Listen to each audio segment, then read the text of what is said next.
Welcome to From the Spectrum podcast. This is a podcast about autism. It is my goal to explain what is autism. I intend to use a mixture of scientific literature, personal experience, and opinion. With opinion, I will explain why I feel the way I do and give examples. I will provide links to various references for each episode. For each episode, we will discuss various aspects of autism. The From the Spectrum podcast will mostly avoid causes of autism, and I will try avoiding the increase of diagnoses of late. This is like playing tug of war with barbed wire, and I don't think I want to travel down that path. For today's episode, we will cover more symptoms or traits of criteria B. Remember, criteria B is restricted and repetitive behavior. It is my opinion autism is criteria B. It is my opinion criteria A, the social communication and interaction deficits, are a cause or downstream of criteria B. What gives us criteria B manifest into criteria A?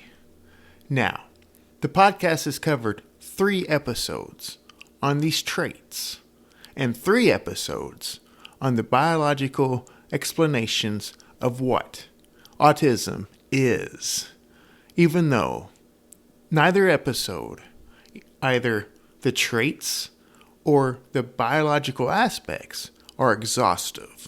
But we've outlined some critical components of what makes us, or what makes people, autistic. Remember, these symptoms or traits are crude and intends to capture the spectrum. Criteria B, restricted, repetitive patterns of behavior, interest, or activities. In other words, if different than you, how is society going to handle that? Will society, or will you, no matter who you are, a parent, a teacher, a clinician, friend, or stranger, how will you handle autistic people? Will you work to change someone with autism because you think they need help? Is it for the autistic or is it for you? Does someone different from you cause you conflict?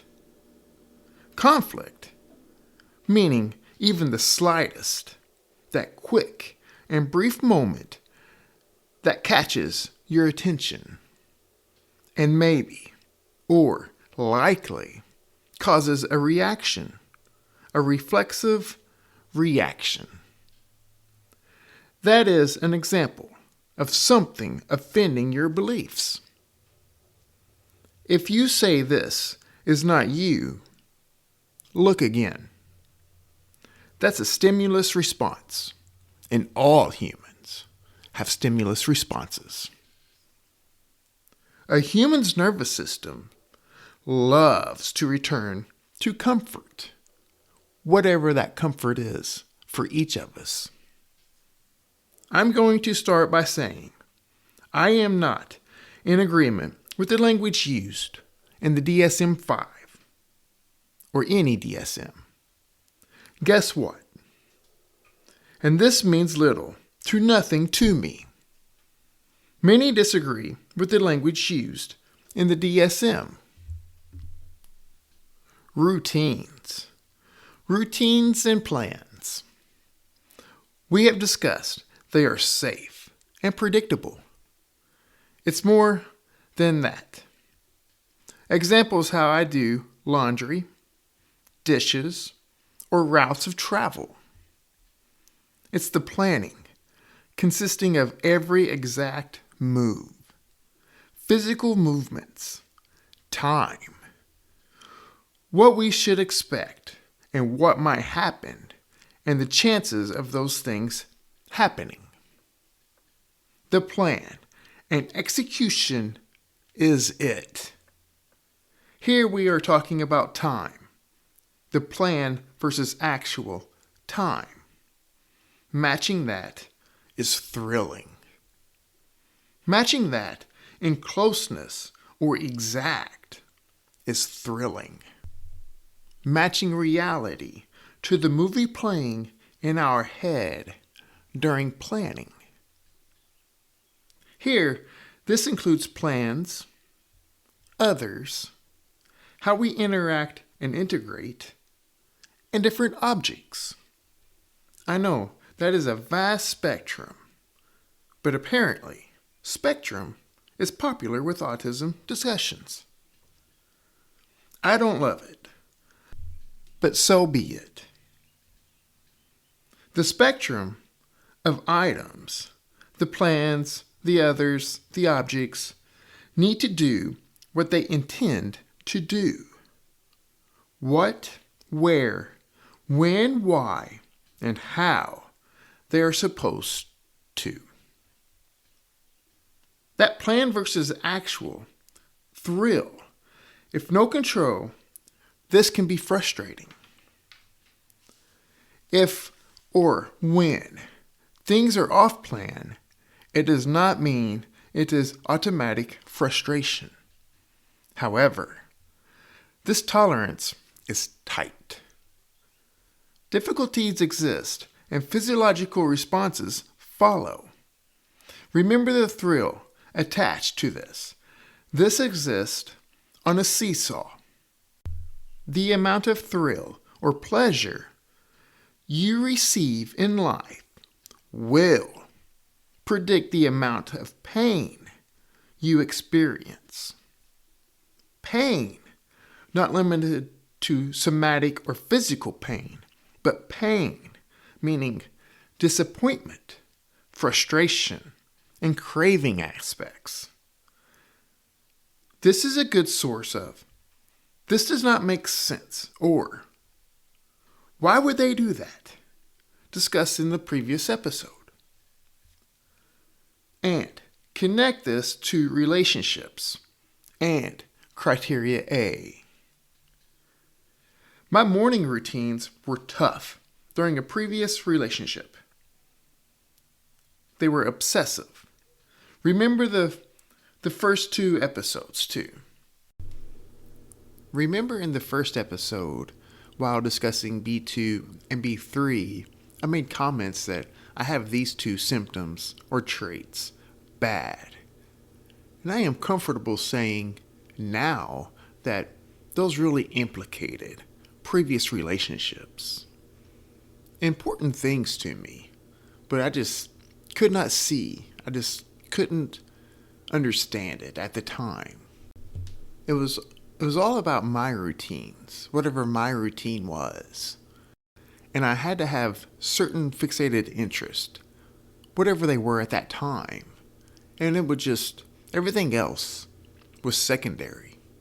Everything else. Typically, I am punctual, but we just discussed the complications and the background of what is going on and the parts you cannot see. I think punctual is not a source of courtesy, but what we are supposed to do. It is how we treat others and ourselves. It allows society to flow properly, flow efficiently. I enjoy being slightly early, and I certainly bias myself towards action. Perhaps an EI superpower, if properly utilized. Here, maybe you can connect the propensity for breaks. There will be a need for breaks. That's a certain. To recharge and replenish that metabolic bank account previously discussed. And so we can attend to our fixated interest. Remember, these are not entirely abnormal, in quotations. Abnormal in interest or focus. I hate that language. It is code for others are uncomfortable about that ability and don't want to understand it. So they label it. How about you not be offended, a reflex with a negative connection? How about we utilize it and bias the person towards strengths and superpowers? If someone has the ability to learn and be attached to a subject or a topic, let them be. But that offends other people in society. Okay, rant over for now. Remember the aromatic amino acids. I have a cheat sheet or an answer key for the listener. These special proteins activate for UVB wavelength light. Leptin, even smaller wavelength. Leptin wasn't discovered until 1994, I believe by Jeffrey Friedman. This recharge, this reset, needing to restore our metabolic bank account. Go outside. Get some more sunlight. Remember, we discussed this in the 3rd and 4th episode. This will reset our homeostasis. I bet it will give benefits, at least minimize the behavior phenotypes, the struggles that we can see. This is in all of the so-called disorders listed in the DSM, not limited to autism. All. If disagree, email me. I have an anecdote. During holidays, family gatherings and such, lots of food, lots of people, and paper plates being thrown away. No, it's not a silly climate topic. People throw the paper plates away. We eat, we dispose of the paper plate. Food side up. And it loosely stacks up. However, two things here. One, if face down, it minimizes smell and sight and mess. But 2, you can push down on the backside of the paper plate and push down to get more in one trash bag. Things like this are confusing to me. Why don't other people see this? You want a glimpse into the inside of someone with autism. It's things like this. It's just strange to us. And this annoys me. There is nothing about this that makes sense. Nothing. I see this.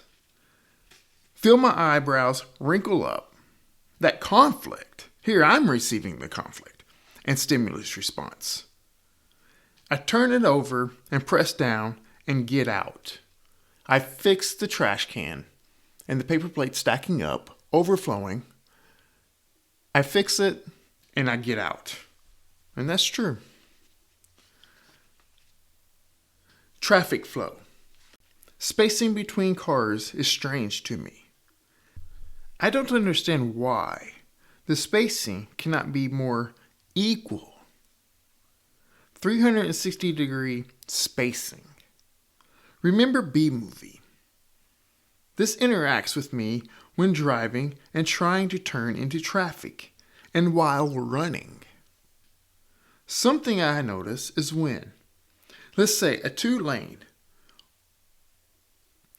or more road, 2 lanes traveling in the same direction. When people pass cars, or especially semis, they take their time passing. They increase their time traveling within feet of another vehicle or even a semi. It's wild. Why would you travel within feet of a semi? Time the passing so you can accelerate and pass past the car or semi without staying there side by side with it and increasing your time next to it. Now, before your reflexive thought, whenever I say time and accelerate, within speed limit, forgiveness, or acceptance, of course, and pass the vehicle on, or especially the semi, as fast as possible. We learn about distances of following the vehicle in front of us. We learn about that. That's pretty common information. You don't want to follow too close, but it's a 360-degree consideration. We need to watch out 360. I'm blown away by people passively passing semis, increasing time and distance being within feet of it. Maybe they heard the previous episode and they want to high-five the other driver. Researching items I want to purchase. And this is no different than the fixated interest. It is consuming. I mean, time and energy. It is not a dreadful feeling, though. We just go all in. Relationship implications are involved here, too. Between fixated interest and being a so-called overanalyzer or overthinker, this is happening. This is how we do things. I have examples, many different contexts, of teaching the workers about the item and similar items, the similarities and differences of the items.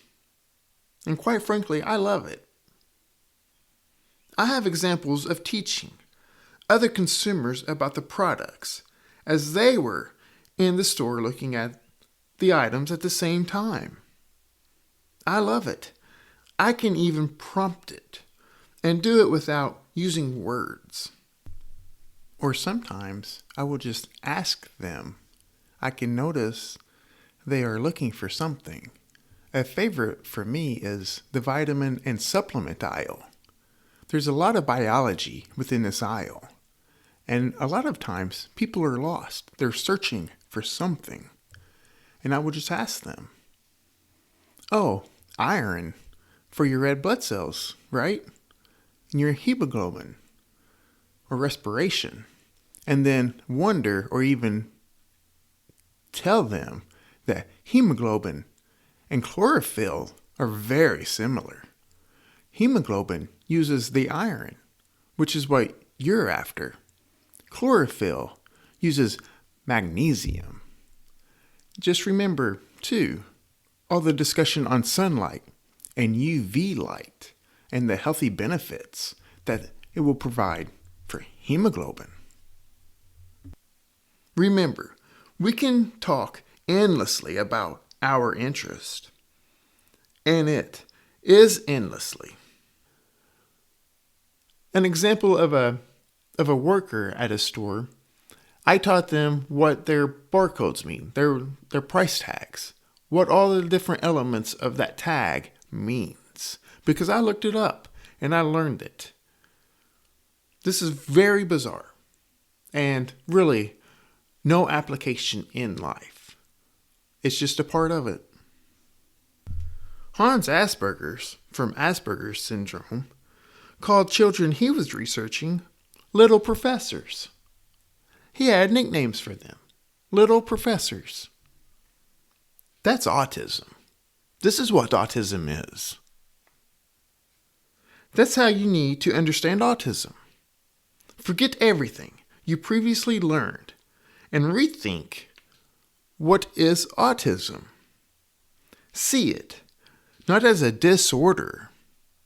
See it as a superpower, maybe something that you can't even think about doing, and how society can integrate this. This is how it ought to be. That is how it can be. Look out for future episodes about autism and education and autism and employment, on how these things, these two paradigms, are set up for our failure, and how society can adjust to improve the situation. Other personal examples of criteria B, things that don't make sense to me. Pant sizes. It's come to my attention that maybe recently, I don't know when it started, quite frankly, that some pant sizes, some pant makers, manufacturers use alpha for their size. Why would you use alpha for your size? Small, medium, large for pant sizes? This doesn't make any sense. We understand, it's almost universally understood, numeric sizes for pants. 30, 32, 34. I get that. With small, medium, large. Why would you do that? And finally, something that I've encountered, I observed, and I think it's strange, is when people make the decision to eat out at a restaurant. You make a decision that another human being, or a collection of human beings that are involved, you're going to have them prepare a meal and just basically feed you. Now, once you make that decision that this is in somebody else's hands, you forfeit the ability to have an opinion or an expectation of what you're receiving. That's another human being. If you don't want that unpredictableness of somebody else preparing, or other people as a whole serving you and preparing food for you, then you do it. You don't get to complain. Remember, never underestimate a human's capacity to think. And don't try to change someone with autism just because it offends you. Understand how to utilize this phenomena for society, for the person, more importantly. If you're listening and enjoy the episode or enjoy the podcast, please feel free to leave a review or rating. In podcasting, reviews, ratings, and downloads are huge, and I very much appreciate your feedback.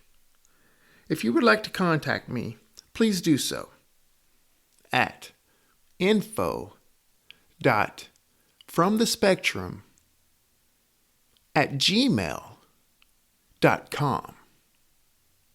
And thank you for listening to From the Spectrum Podcast.